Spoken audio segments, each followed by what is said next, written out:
कार्यालय संचालक, खाद्य नागरिक आपूर्ति एवं उपभोक्ता संरक्षण संचालनालय, ब्लॉक 2, तृतीय तल, इंद्रावती भवन, अटल नगर, नवा रायपुर की ओर से सीधी भर्ती से नियुक्ति के संबंध में एक विज्ञापन समाचार पत्रों में प्रकाशित किया गया था। 4 जनवरी की डेट का ये विज्ञापन है।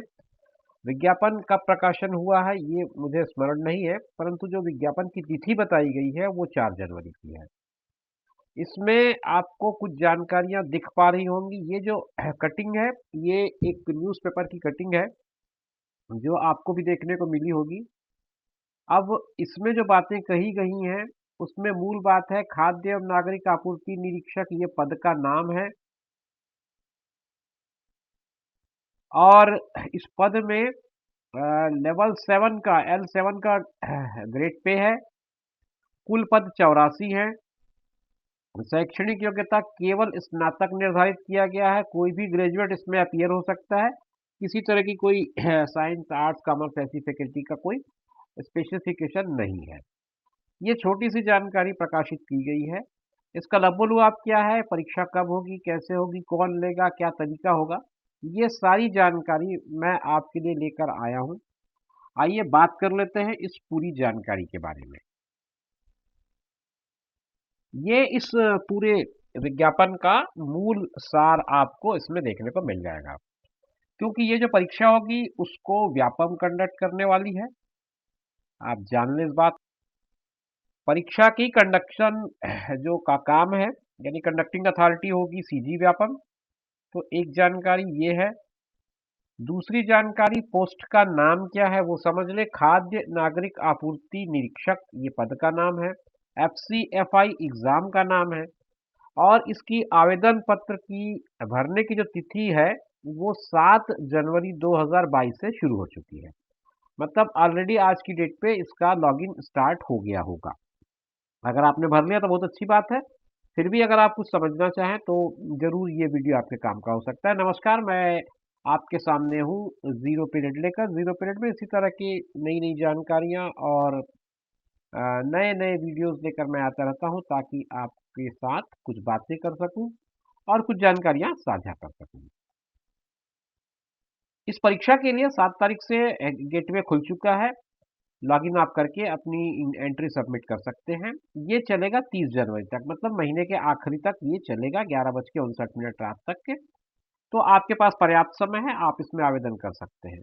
अगर आपने कोई त्रुटि कर दी, मतलब फॉर्म भरते समय आपसे कोई मिस्टेक हो गया बाई चांस, तो आप 31 जनवरी से 2 फरवरी के बीच उसे सुधार सकते हैं। सुधारने का ऑप्शन आपको मिल जाएगा। और उसके बाद एक टेंटेटिव डेट दे रहा है व्यापम कि 11 फरवरी को, यानी कि शुक्रवार के दिन, वेबसाइट पे आपका एडमिट कार्ड आ जाएगा। आप उसे डाउनलोड कर पाएंगे 11 फरवरी को। परीक्षा की जो तिथि है वो संभावित है 20 फरवरी 2022। मतलब फरवरी के महीने में आपकी परीक्षा होनी है 20 फरवरी को 2022। और समय इसका जो है वो 10 से सवा बजे तक का रहेगा, 10 से 1:15 का टाइम रहेगा। और सेंटर जो है वो 16 जिला मुख्यालय है जो छत्तीसगढ़ के 16 डिस्ट्रिक्ट हेडक्वार्टर से, उन पे इनका सेंटर बनाया गया है। अभी की स्थिति में ये है। आगे व्यापम जैसा कि अभी महिला बाल विकास के मामले में हुआ है, हो सकता है सेंटर्स बढ़ भी जाएं। तो ये बात की बात होगी। अभी फिलहाल 16 जिला मुख्यालयों में इसकी परीक्षा होनी है। परीक्षा शुल्क बिल्कुल व्यापम के तर्ज की पर है। सामान्य वर्ग के लिए 350 है, अन्य पिछड़ा के लिए 250 है, अनुसूचित जाति जनजाति के लिए 200 रुपए है। ये आपका मोटा मोटा आइडिया हो गया होगा आपको कि परीक्षा क्या है, कैसी होनी है, कब होनी है और किस तरह से आप आवेदन कर सकते हैं। अब कुछ इसने अपनी ओर से और जानकारियां दी है जो मैं आपके साथ साझा करने की कोशिश कर रहा हूँ। एक महत्वपूर्ण बिंदु यह है कि आप फॉर्म भरते समय पूरी तरह से अलर्ट रहें। और OMR शीट में आप जब आप भरने बैठेंगे परीक्षा में, तो किसी तरह का कोई करेक्शन अलाउड नहीं रहेगा। मतलब आपने जो पहले फॉर्म भरा है उसी के बेसिस पे आपको OMR भरना पड़ेगा। एक और चीज, आप जब इस पे स्कैन करेंगे तो आपको फोटो जो है वो JPG फॉर्मेट में होना चाहिए, जो 40 to 60 KB का होना चाहिए। 40 to 60 KB की साइज का होना चाहिए। इससे छोटा और बड़ा होगा तो फिर आपका वो सर्वर नहीं लेगा। और दूसरी बात, अपने सिग्नेचर का भी आप हस्ताक्षर कहते हैं जिसे, सिग्नेचर का आप स्कैन कर लें, उसे भी जेपीजी फॉर्मेट में रखें और उसकी साइज जो है 20 to 40 KB की होनी चाहिए। ये बहुत इंपॉर्टेंट होता है, अदरवाइज आप परेशान होते रहेंगे, तो आप इस बात का ध्यान रखें। और कुछ बातें हैं, जैसे पात्रता। आपने अगर फॉर्म भर दिया है तो आपको परीक्षा में बैठने की अनुमति मिल जाएगी, ठीक है। लेकिन फॉर्म में जो जानकारियां भरी हैं वो आप ये जांच लें कि आप उसको भरते समय आपके पास वो जो जानकारियां हैं वो पूरी तरह से प्रमाणित है, यानी उसके दस्तावेज है या नहीं है। मात्र आवेदन प्रेषित करना या परीक्षा में सम्मिलित होना आपको योग्यता नहीं देता कि आप सीधे उस पद पे पहुंच जाएंगे। इसलिए पात्रता का निर्धारण आप स्वयं करेंगे। उसके बाद जब डॉक्यूमेंट वेरिफिकेशन होगा तब तो खैर आपका फाइनल वेरिफिकेशन हो ही जाएगा। पूरी विधि के लिए व्यापम की वेबसाइट पे एक लिंक है, वहां से एक फाइल आप डाउनलोड कर लें और वहां से उसको समझ लें कि किस तरह से आपको फॉर्म को पूरा भरना है। त्रुटि सुधार का भी एक पूरा प्रोसेस है, ये आपको इसमें दिख रहा होगा, आप उसे पढ़ लें। अगर आपने कोई त्रुटि किया हो तो आप उसको इस तरह से सुधार कर सकते हैं। रही बात एडमिट कार्ड की, तो एडमिट कार्ड जब आपको निकालना होगा तो उसके लिए आपको रजिस्ट्रेशन आईडी की जरूरत पड़ेगी, जो आपको फॉर्म भरते समय मिलेगा। जब आप फॉर्म भरेंगे व्यापम की वेबसाइट पर जा करके, तो आपको एक रजिस्ट्रेशन आईडी मिलेगी। उस आईडी के थ्रू आप अपना एडमिट कार्ड निकाल पाएंगे। ये ध्यान रखें कि व्यापम किसी भी तरह से कोई एडमिट कार्ड घर नहीं भेजेगा आपके, मतलब पोस्टल डिपार्टमेंट का इसमें कहीं कोई रोल नहीं है। आपको ऑनलाइन ही एडमिट कार्ड डाउनलोड करना है, ये बात ध्यान रखिए अच्छे से। एक हेल्पलाइन नंबर भी है जो वर्किंग डे पे काम करेगा 10 से 5 तक। ये नंबर 0771297278 है। अवकाश के दिनों में अगर आप चाहें तो 7470470609 पर भी कांटेक्ट कर सकते हैं। अब आते हैं सिलेबस पर, तो आपको उसकी सिलेबस की लिंक वहां पर मिल जाएगी वेबसाइट पे, आप अवलोकन कर लें, चाहे तो प्रिंट आउट ले लें। वैसे मैं इसके सिलेबस पर एक वीडियो बनाने का प्रयास करूंगा ताकि आपके साथ उस विषय पे थोड़ी सी बात हो सके। और बाकी चीजें वही सामान्य चीजें हैं। परीक्षा कक्ष में प्रवेश करते समय आपके पास क्या क्या चीजें होनी चाहिए वो बताया इसने। यदि आपके पास फोटो नहीं है, आपके एडमिट कार्ड में फोटो नहीं छपा है, तो आपको फोटो लेके जाना है। नीला और काला डॉट पेन का ही उपयोग करना है।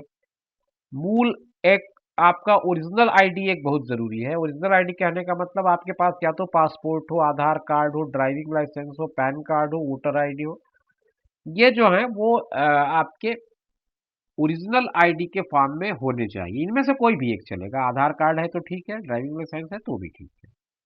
अगर आपके पास ये ओरिजिनल आईडी नहीं है तो आपको एग्जामिनेशन सुपरिटेंडेंट मना कर सकता है एग्जाम हॉल में घुसने से। तो ये बात ध्यान रखें, आपके पास एक ओरिजिनल आईडी जरूर हो। मास्क पहनकर जाना है, कोविड प्रोटोकॉल का पूरा पालन करना है। इस बात तो एक तो अब एक सामान्य सी बात हो गई है, इसलिए आजकल मैं अपनी जानकारियों में उसे उतना महत्व नहीं देता, क्योंकि आप सब अब इसके लिए जानकार हो चुके हैं। परीक्षा पद्धति वही रहेगी, एमसीक्यू का पैटर्न है, 4 में से एक विकल्प सही होगा, सही को आपको टिक करना है। तो मतलब टिक करने का तरीका आपको पता है, किस तरह से आपने ओएमआर में ओवल को भरना है।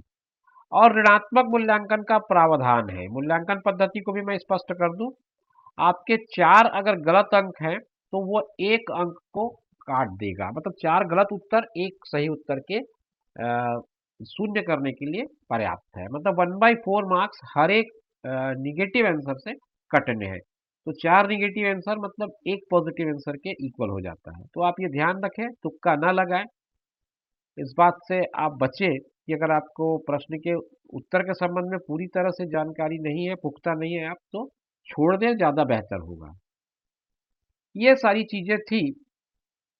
अगर कोई त्रुटि होती तो किस तरह से प्रश्न को बदले जाएंगे या बोनस मिलेगा, ये बात भी इसमें समझा दिया है और ये पूरा तरीका है। परीक्षा परिणाम भी व्यापम की वेबसाइट पर ही आएगा। तो सारा कुछ जो है वो आपको व्यापम की वेबसाइट पे नज़र रखना है, आपको सारी जानकारियाँ वहीं मिलेंगी। आपको जो भी चीज़ें हैं वो उस वेबसाइट के माध्यम से उपलब्ध कराई जाएंगी, परीक्षा होने और परीक्षा के रिजल्ट निकलते तक। उसके बाद व्यापम का काम खत्म हो जाएगा और व्यापम अपनी पूरी सूची जो है संबंधित विभाग को सौंप देगा और आगे की कार्यवाही विभाग करेगी। तो मोटी-मोटी बात ये है कि आप तैयार रहें, परीक्षा का सिलेबस आपके पास है, अगर नहीं है तो डाउनलोड कर लें, अगर डाउनलोड नहीं किया है तो कमेंट में बताएँ मुझे। मैं वैसे कोशिश करूँगा कि उस पर एक वीडियो बनाऊँ और आपसे बात करूँ कि क्या चीज़ें पढ़नी चाहिए। मिलेंगे फिर नई वीडियो में, नई जानकारी के साथ, तब तक मुझे दीजिए इजाज़त। देखते रहिए ज़ीरो पीरियड, अपना ध्यान रखिए और उनका ध्यान रखिए जो आपका ध्यान रखते हैं, ख्याल रखते हैं। धन्यवाद।